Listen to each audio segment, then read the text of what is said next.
Hi, this is Scott McDonald coming to you with my top 10 predictions. And I'm getting old, so I can't remember how many annual top 10 predictions I've had, but it's been at least 10, if not more. So it's really interesting. I'm trying to kind of perplexed as to where to start. But I think what I'll do is I'll start with the inventory levels, because that's a driving force in our market, and it's going to drive a lot of things. But one thing it won't drive is prices. So inventory levels, as I mentioned previously in one of my videos, is that inventory levels are the second lowest they've ever been since I started keeping track 13 years ago, 14 years ago almost. So that's a critical thing to think that, you know, inventory is not going to skyrocket like it has in the past. It's going to go up. So I think as a result of the low inventory, number one. Number two, we're going to have fewer sales. Just because there's not as many houses for sale, you're not going to have as many sales. So on top of that, for number three is new construction is not going to be able to keep up the pace because there's not as many new construction permits being issued. New construction prices, unfortunately, are higher than what people can get in the resale market, so a lot of people aren't going to new homes. But there's a lot of new homes prices that are staying flat or slightly going up, and in some cases going down. So the new home market is not going to be able to help fulfill the backlog of demand that the existing houses can fill. So again, we have interest rates are going to probably go up.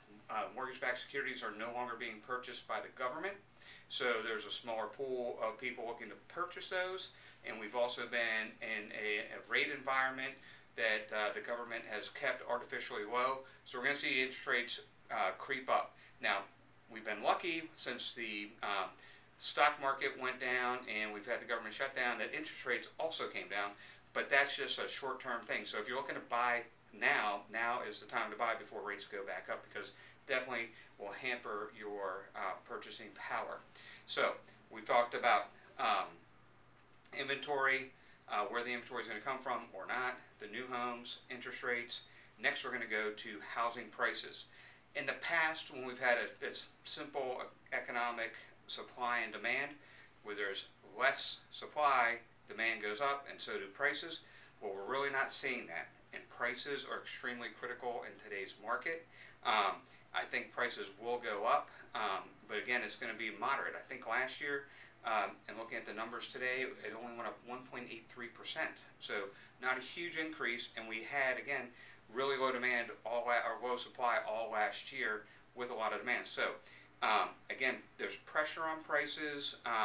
You know, although there's jobs out there, wage income has not really increased substantially to allow people to afford more house, and there's not the exuberance in the lending market that would allow people to buy houses they couldn't afford to get the prices up. So again, moderate price increases, which is good for the market. It's not going to price people out of the market with the higher interest rates.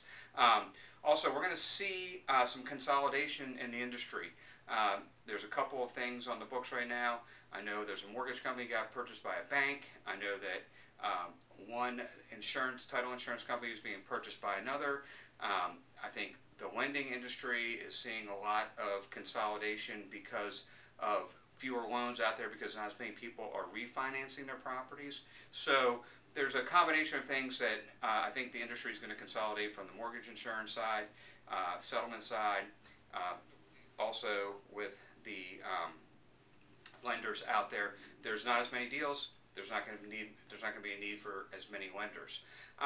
The next thing is, because of this new market that we're going into, and because of the way that rates are, you really need to work with a trusted professional, someone who's in the market, someone who knows what's happening in the neighborhood you're looking to buy in, what the interest rate environment is, what type of loan program to go with. Can you consolidate debt and put that into your mortgage? Is mortgage insurance high? Is mortgage insurance low? What kind of deals should you get?